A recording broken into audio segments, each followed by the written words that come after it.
Makalipas ang ilang araw ng paglalakbay, napansin ni Yakamaro na bigla na lamang bumagsak si Dororo dahil sa matinding lagnat.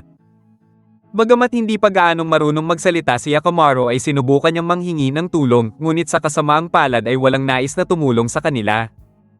Hanggang sa may napadaan na isang madre, at agad sila nitong dinala sa isang templo upang maalagaan si Dororo. Nang bahagyang magkamalay si Dororo, binanggit niya sa madre na kinamumuhian niya ang mga bulaklak ng red spider lily dahil ito ang nagpapaalala sa kanya ng kanyang mga magulang. Lumalabas na si Dororo ay anak ng pinuno ng isang grupo ng mga bandido na nagngangalang Hibukuro. Ang kanyang ina naman ay nagngangalang Ojiya, habang Itachi naman ang pangalan ng kanang kamay ng kanyang ama. Isang gabi ay sinalakay ng mga samurai ang kanilang pinagtataguan, kung saan kahit na mas marami ang kanilang kalaban ay nagtagumpay pa rin silang manalo. Gayunpaman, alam ni Hibukuro na muli silang hahabulin ng mga kalaban, kaya nagpasya siyang ilipat muna ang kanilang grupo sa ibang lugar. Lumalabas na ang grupo ni Hibukuro ay binubuo ng mga ronin at mga magsasaka na ang kanilang layunin ay puntiryahin ang mga tiwaling samurai. Noong panahong iyon, kilala ang mga samurai bilang isang malupit na puwersang militar at madalas mang-api at manakit ng mga inosenteng tao. Hindi maunawaan ng murang edad ni Dororo kung bakit nilalabanan nila ang mga ito, ngunit ipinaliwanag sa kanya ng kanyang mga magulang na nais lamang nilang ipaglaban ang katarungan para sa mga ordinaryong mamamayan, katulad ng ginawa ng mga ito sa kanilang nayon. Ngunit biglang nagmungkahi si Itachi na marahil ay kalimutan na nila ang nakaraan at ang pagsanib sa hukbo ng mga samurai ang tanging praktikal na paraan upang sila ay mabigyan ng magandang posisyon. Subalit hindi ito nagustuhan ni Hibukuro at sinabihan na huwag na nitong babanggitin ang ganoong ideya. Kinalaunan ay muli silang sumalakay sa isang pangkat ng mga samurai, ngunit lumalabas na tila handa ang mga ito at marami sa kanila ang nasugatan kabilang na ang ama ni Dororo. Isa pala itong patibong mula sa pagtataksil ni Itachi, kung saan ipinagkanulo sila nito kapalit ng posisyon at kapangyarihan matapos itong sumapi sa hukbo ng mga samurai. Bagamat hindi nito pinatay si Hibukuro, kinuha nito ang lahat ng kanyang kasamahan upang sumapi rin sa kalaban. Nagpatuloy silang mag-anak kahit sa masamang kalagayan ni Hibukuro, kung saan nabuhay sila sa pamamagitan ng paghahanap ng pagkain sa mga namatay na sundalo, habang nasaksihan pa ni Dororo ang mga taong napilitang kumain ng kapwa-tao dahil sa matinding kagutuman. Isang araw ay nasaksihan nila ang pagsunog ng mga samurai sa kabahayan sa isang nayon. Ngunit nang sinubukan nilang umalis na lamang, nakita sila ng mga sundalo at doon ay pinilit ni Hibukuro na protektahan ang kanyang mag-ina. Bagamat siya ay nasaksak at nagawang patayin ang lahat ng sundalo, siya ay namatay din sa bandang huli na sobrang ikinalungkot ni Dororo. Simula noon ay magkasama na lamang sila ng kanyang ina na pinilit mabuhay, kung saan ilang buwan silang pag-alagala dala ang matinding kagutuman sa lupaing winasak ng digmaan. Isang araw ay may nagsabi sa kanila na may mayayaman na namimigay ng pagkain sa isang kalapit na templo, ngunit pagdating nila roon ay muli nilang nakita si Itachi. Agad nitong naintindihan ng makitang hindi na nila kasama si Hibukuro, habang si Dororo naman ay hindi maitago ang kanyang galit dahil sa ginawa nito sa kanila. Nang oras na upang sila ang mabigyan ng pagkain, lumalabas na wala silang dalang mangkok upang lagyan ng mainit na sopas. Kaya naman ay inilahad na lamang ni Ojiya ang kanyang kamay upang doon ilagay ang mainit na pagkain, upang sa gayon ay makakain na ng maayos sa pagkain si Dororo. Matapos yun ay pinili na lamang nilang umalis at napadpad sila sa isang lugar na maraming bulaklak ng red spider lily. Ngunit dahil sa labis na kagutuman at sugat sa kanyang mga kamay, doon ay tuluyang bumagsak si Ojiya sa sobrang panghihina. Hindi na nito kaya pang ipagpatuloy ang kanilang paglalakbay, ngunit bago ito pumanaw ay naghabilin ito kay Dororo na huwag siyang susuko kahit ano pa ang mangyari. At iyon ang rason kung bakit kinamumuhian ni Dororo ang mga bulaklak ng red spider lily. Ngunit sa kabila nito ay lagi niyang daladala ang kanyang pangako sa kanyang mga magulang na kailanman ay hinding-hindi siya susuko. Matapos ang 3 araw ay tuluyan ng gumaling si Dororo at muli nilang ipinagpatuloy ni Yakamaro ang kanilang paglalakbay. Samantala, iniulat na ng isang tauhan ni Daigo na isa sa kanilang commander ang naputulan ng braso dahil sa isang binata na may artipisyal na mga braso. Nang marinig ni Daigo ang balitang iyon ay agad niyang nakumpirma na buhay ang sanggol na kanyang ipinatapon at narito ito upang bawiin ang lahat ng nawala sa kanya. Sa isang napakalaking lawa, isang sugatan na mangingisda ang pilit na inililigtas ang sarili. Ngunit bigla na lamang umalo ng malakas at isang higanteng demonyong alimango ang lumitaw at nilamon siya nito ng buhay. Samantala, nag-aalala si Daigo dahil sa matinding tagtuyot na nangyayari sa kanyang nasasakupan. Dahil doon ay agad siyang tumungo sa Hall of Hell upang tignan ang kalagayan nito, at laking gulat niya nang makita na marami na pala sa estatwa ng mga demonyo ang nabasag. Nang tanungin niya ang mga demonyo tungkol rito, binigyan siya ng mga ito ng isang pangitain at doon ay nakita niya ang kasagutan sa kanyang tanong. Sa kabilang banda naman, nagsisimula ng maghinala si Tahomaru sa mga lihim na itinatago ng kanyang mga magulang. Kaya naman inutusan niya ang kanyang dalawang tauhan na si Hyogo at Mitsu na magsiyasat tungkol rito. Dahil doon ay nagawa nilang madukot ang isa sa mga tauhan ni Daigo at pinainom ng gamot upang ito ay mapilitan na magsalita. Bagamat isiniwalat nito na may pinapahanap si Daigo na isang sanggol na 16 na taon nang nawawala, tumanggi na itong sabihin kung bakit ipinapahanap ang sanggol at kinagat ang kanyang dila upang hindi na ito makapagbigay pa ng karagdagang impormasyon. Dahil doon ay personal na kinausap ni Tahomaru ang kanyang ama tungkol rito at tinanong kung may kinalaman rin ba ang estatwang putol ang ulo na palaging sinasamba ng kanyang ina. Subalit nang galit na tumangging sabihin ng kanyang ama ang katotohanan tungkol rito, labis siyang nagulat sa naging reaksyon ng kanyang ama at umalis na lamang siya upang hindi na makapagbitaw ng masakit na salita. Hindi nagtagal ay natagpuan siya ng kanyang mga tauhan kung saan sinabi niya sa mga ito na mula pa noong bata siya ay ngayon niya lamang nakitang ganoon kaseryoso ang kanyang ama. Kaya naman naniniwala siya na napakahalaga ng sanggol na nawawala sa kanyang ama at lalo siyang naging determinado na alamin ang katotohanan. Ngunit bigla siyang naantala nang mapansin niya ang isang nayo na kanilang nasasakupan na tila may nangyayaring isang kaguluhan. Pagdating nila roon ay agad na humingi ang mga taga-nayo ng tulong kay Tahomaru dahil mayroon daw isang demonyong naninirahan sa lawa. Dahil marami na daw itong naging biktima, agad na nagpasya si Tahomaru na tulungan ng mga tao at talunin ang demonyo. Sakay ng mga bangka, agad silang naglayag patungo sa gitna ng lawa at pagdating nila roon ay agad na nagkaroon ng isang alimpuyo at lumitaw ang demonyong alimango. Buti na lamang ay nakatali ang kanilang mga bangka sa mga puno upang hindi sila higupin nito, ngunit agad na kinuha ng demonyo ang isang sundalo at saka ito kinain. Mabilis namang kumilos ang mga tauhan ni Tahomaru upang atakihin ang demonyo habang nagawa naman niyang putulin ang isa sa sipit nito.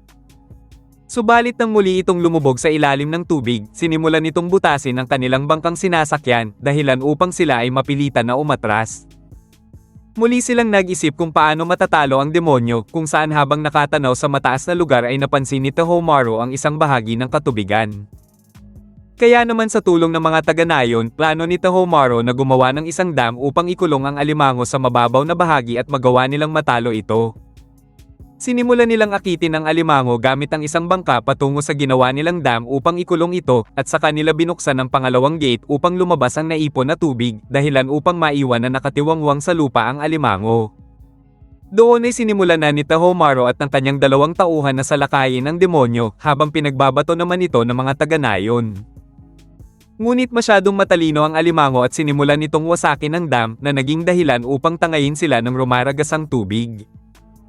Bagamat nagawang mailigtas ni Hyogo ang ilang tao, siya naman ang tinangay ng agos patungo sa bibig ng demonyo.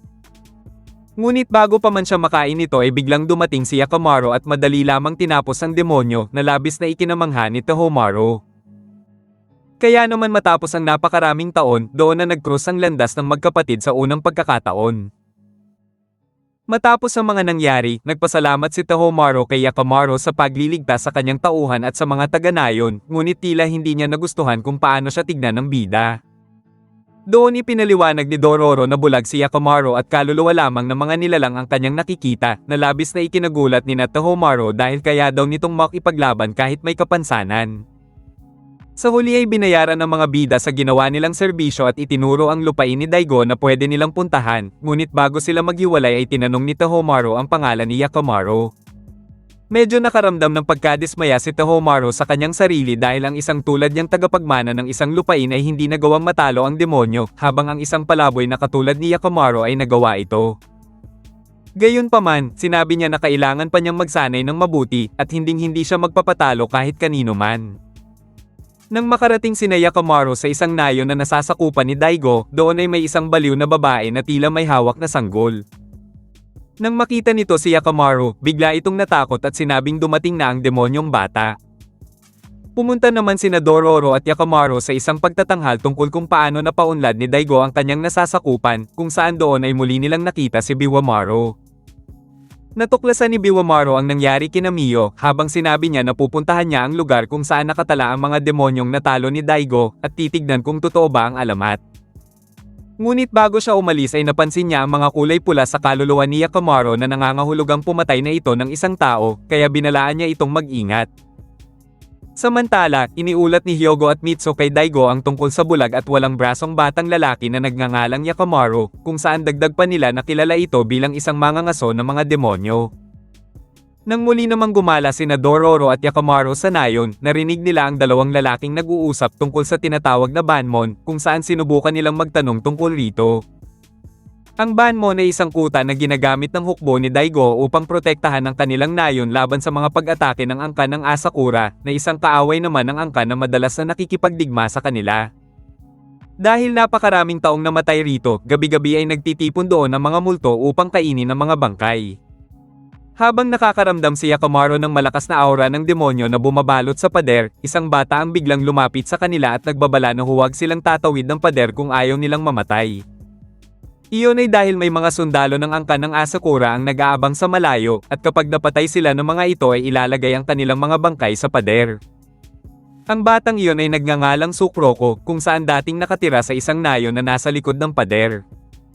Ngunit nang dumating ang angkan ng Asakura ay sinunog ng mga ito ang buong nayon upang itayo ang Banmon, kaya marami sa mga taga-nayon ang napahiwalay sa kanilang mga pamilya kabilang na siya. Gayunpaman ay nais pa rin niyang makauwi balang araw, ngunit hindi niya ito magawa dahil may mga nagbabantay na sundalo sa umaga, habang sa gabi naman ay labis siyang natatakot dahil may mga demonyo daw sa lugar. Doon na pumasok si Dororo at sinabi niyang tutulungan nilang makauwi si Sukroko pagsapit ng gabi, at si Yakamaru daw ang bahalang pumatay sa demonyo.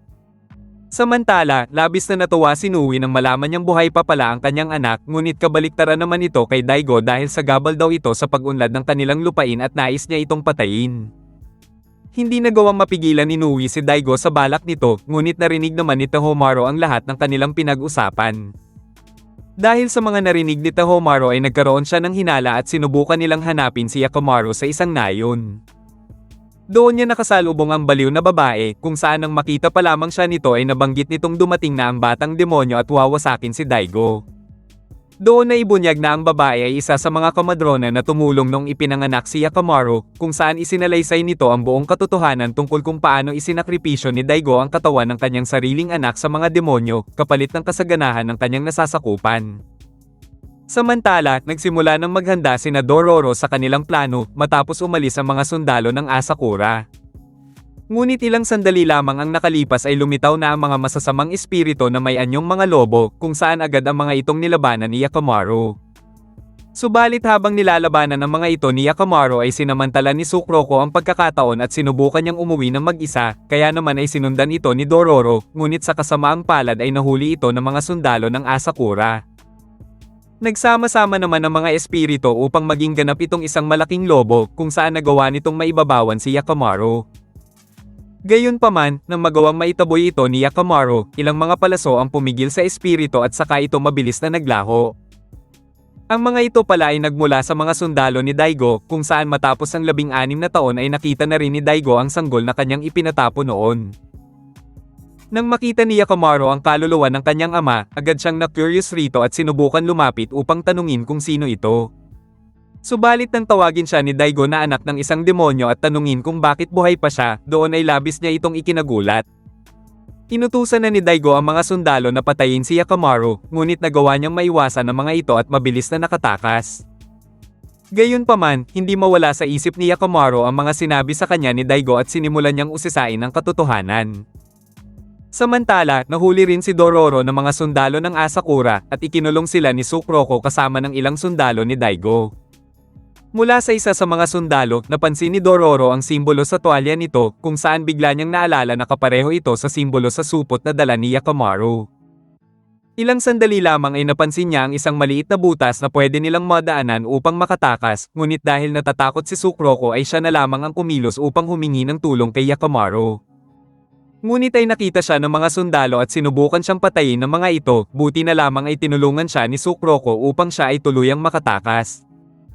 Dahil naman sa nalaman ni Tahomaru mula sa baliw na babae, doon ay hinarap niya ang kanyang ina upang malaman ang katotohanan tungkol sa kanyang nakakatandang kapatid na ipinatapo ng mga ito noon.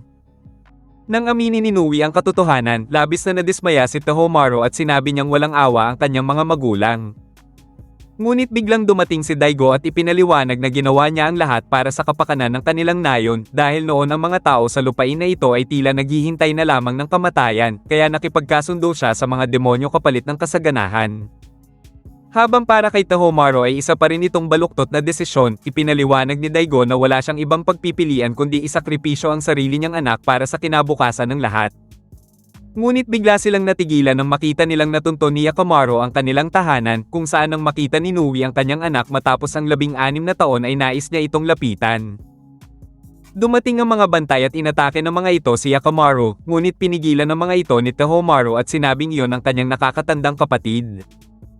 Subalit hinamon siya ng kanyang ama na pumunta sa templo ng Hall of Hell at wasakin ang mga estatwa roon kung handa ba siyang isakripisyo ang buong lupain para lamang sa kanyang kapatid. Habang iniisip ni Yakamaru ang mga nangyari at kung sino ba talaga ang mga taong kanyang nakita, bigla siyang natagpuan ni Dororo at sinabing kailangan nilang iligtas si Sukroko. Ngunit masyado na silang huli dahil ang mga bilanggo ay nakatakda ng patayin sa Banmon at gagamitin silang hudyat upang magdeklara ang Asakura ng gyera laban sa angkan ni Daigo. Samantala, matapos pumunta ni Biwamaru sa templo ng Hall of Hell, labis siyang nadismaya kay Daigo dahil walang katotohanan ang mga kwentong kanyang narinig tungkol rito. Ngunit habang siya ay papaalis ay nakasalubong niya sina Tohomaru na patungo namang Hall of Hell, kung saan agad niyang napansin na tila kahawig nito ang kaluluwa ni Yakamaru. Subalit nang makarating sina Tohomaru sa Hall of Hell ay tila itinaboy lamang sila ng mga demonyo palabas ng templo, kaya ngayon ay nahaharap si Tohomaru sa isang mabigat na desisyon kung lalabanan ba niya ang kanyang ama o ituturing na ring isang kaaway ang kanyang kapatid. Samantala, habang naghahanda na rin ang kampo ni Daigo para makipagdigma sa angkan ng Asakura, makikita naman si Nui na tila may binabalak. Hindi nagtagal, inilabas na ang mga bilanggo upang gamitin ang mga itong hudyat para simulan na ang digmaan ng dalawang angkan kung saan naipit si Sukroko sa gitna ng kaguluhan habang nakagapos. Ngunit kasabay nito ay muling lumitaw ang mga masasamang espiritu at sinimulang kainin ng ilang sundalo habang makikita namang patungo na sina Yakamaru upang iligtas si Sukroko. Dahil doon ay napilitang umatras ang angkan ng Asakura, habang nang makarating naman roon si Yakamaru ay nakaharap niya si Daigo at ang mga sundalo nito. Naroon din ang sundalo na pinutulan niya ng braso noon, kung saan nang makita pa lamang siya nito ay labis itong natakot at napaihi pa sa salawal. Subalit ay nagpaalala naman ito kay Yakamaru tungkol sa pinakamahalagang tao na nawala sa kanya na naging dahilan upang hindi niya muling mapigilan ang kanyang emosyon. Ngunit natigilan lamang siya nang biglang dumating si Tohomaru, kung saan sinabi nito na siya ang kanyang nakakatandang kapatid. Sa una ay binanggit ni Tohomaru ang malupit na ginawa ng kanilang ama kay Yakamaru at para sa kanya ay isa itong kalupitan, ngunit mas pinili niya ang kapakanan ng kanilang nasasakupan at inakusahan niyang isang banta ang kanyang kapatid sa kapayapaan ng kanilang lupain. Ngayon ay nais na niyang patayin si Yakamaru at doon nagsimula ang laban ng magkapatid, kung saan ikinatuwa naman ito ni Daigo dahil ngayon ay naiintindihan na rin siya ni Tohomaru. Samantala, habang kinakalaga naman ni Dororo si Sukroko ay muling lumitaw ang masamang espiritu at nais nitong kainin si Sukroko. Dahil sa pagmamadali ni Yakamaru upang tumulong ay nagawa niyang masugatan ang kanang mata ni Tohomaru, habang nagawa niyang harapin ang espiritu sa tamang oras at sinipsip naman ito ng pader. Ngunit sa hindi inaasahan, bigla namang dumating si Nui dala ang estatwang putol ang ulo, kung saan hindi na niya kinaya ang bigat ng kanilang kasalanan kay Yakamaru at nais niyang humingi ng tawad sa kanyang anak. Bilang pagsisisi sa lahat ng kanyang kasalanan bilang isang ina, sinubukan niyang saktan ang sarili upang maramdaman rin ang paghihirap na dinanas ni Yakamaru. Kasabay nito ay bigla namang nagliwanag ng matindi ang pader at nagsimula itong bumigay, kaya sa pag-aakala na magdadala ito ng kaguluhan ay nagpasya ang angkan ni Daigo na umatras muna sa ngayon. Sa huli ay biglang lumitaw ang pamilya ni Sukroko at muli niyang nakapiling ang kanyang ina, habang nagpatuloy namang maglakbay sina Yakamaru. Samantala, napulot naman ni Biwamaru ang estatwang putol ang ulo at tila may nararamdaman siyang kakaiba rito. At dito muna nagtatapos ang ating recap. Like and share naman dyan, at maraming salamat sa palaging panonood.